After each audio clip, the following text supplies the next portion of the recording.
Helicopter விபத்தில் Iran அதிபர் Ebrahim Raisi உயிரிழந்திருக்கலாம் என்ற தகவல் வெளியாகியிருக்கிறது. ஒரு அதிர்ச்சி தகவலாக இது பார்க்கப்படுகிறது. அசர்பைஜான் ஈரான் எல்லையில் கட்டியிருக்கக்கூடிய அணை திறப்பு விழாவிற்காக ஈரான் அதிபர் இப்ராஹிம் ரைசி அங்கு சென்றிருந்தார். திரும்பி வரும் நேரத்தில் இந்த விபத்து என்பது நடந்திருக்கிறது. ஹெலிகாப்டர் விபத்து நடந்த இடத்தை கண்டறிந்த நிலையில் தற்பொழுது இந்த ஹெலிகாப்டரானது முற்றிலும் எரிந்து சாம்பலாகி இருக்கக்கூடிய ஒரு தகவல் கிடைக்கப்பெற்றிருக்கிறது. இதில் பயணித்தவர்கள் அனைவரும் உயிரிழந்திருக்கலாம் என்ற தகவல் கிடைக்கப்பெற்றிருக்கிறது. கூடுதல் தகவல்களை செய்தியாளர் ரமேஷ் வழங்க கேட்கலாம். ரமேஷ், வணக்கம். தற்பொழுது இந்த தகவலை உறுதி செய்வதற்கான சாத்தியக்கூறுகள் என்ன? இப்ப இந்த நிலைமை தொடர்பாக என்ன நீடிக்கிறது உங்களுடைய தகவல்கள்?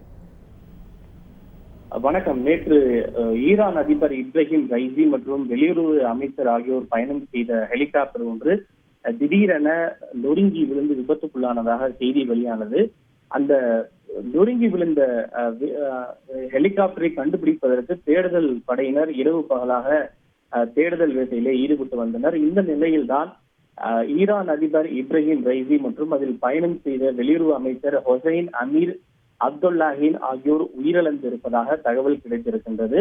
அந்த நொறுங்கி விழுந்து விபத்துக்குள்ளான ஹெலிகாப்டர் இருந்த இடத்தை மீட்பு படையினர் கண்டுபிடித்துள்ளனர். அதில் அந்த ஹெலிகாப்டர் முழுவதுமாக எரிந்து போயிருப்பது தெரிய வந்திருக்கிறது. எனவே இந்த ஹெலிகாப்டர் விபத்தில் யாரும் உயிர் வாழ்வதற்கான எந்த தடயங்களும் சமிகைகளும் இல்லை என ஈரான் நாட்டு அரசு தற்போது செய்திகளை வெளியிட்டு வருகின்றது. இப்ராஹிம் ரைசி, வெளியுறவு அமைச்சர் ஹொசைன் அமீர் அப்துல்லாஹின் மற்றும் அதில் பயணம் செய்த இதர அதிகாரிகள் அனைவரும் உயிரிழந்திருக்கக்கூடும் என ஈரான் நாட்டு அரசு ஊடகங்கள் தற்போது செய்திகளை வெளியிட்டிருக்கின்றன. குறிப்பாக அந்த ஹெலிகாப்டர் கிழக்கு அசர்பைஜான் மாகாணத்தில் உள்ள பர்சகான் என்னும் பகுதியில் ஒரு மழை சரிவில் அந்த ஹெலிகாப்டர் இருப்பதை மீட்பு படையினர் தற்போது கண்டெடுத்துள்ளனர். அதில் அந்த ஹெலிகாப்டர் முழுவதுமாக ஒரு கரிக்கட்டையை போல எரிந்திருப்பது தெரிய வந்திருக்கின்றது. எனவே அவர் ஈரான் நாட்டு அதிபர் இப்ராஹிம் ரைசி அவர் உயிரிழந்திருப்பது நாடு முழுக்க ஒரு பெரும் அதிர்ச்சியை ஏற்படுத்தி இருக்கின்றது. நேற்றைக்கு கூட ஈரான் நாட்டு ஊடகம் அவர் நல்லபடியாக மீண்டு வர வேண்டும் என்று நீங்கள் பிரார்த்தனை செய்து கொள்ளுங்கள் என்று ஈரான் நாட்டு மக்களுக்கு அறிவுறுத்தலை கொடுத்திருந்தது. இந்த நிலையில் தான் துரதிருஷ்டவசமாக ஹெலிகாப்டர் விபத்தில் ஈரான் நாட்டு அதிபர் இப்ராஹிம் ரைசி மற்றும் வெளியுறவு அமைச்சர் அதில் பயணம் செய்த இதர அதிகாரிகள் உயிரிழந்துள்ளனர்.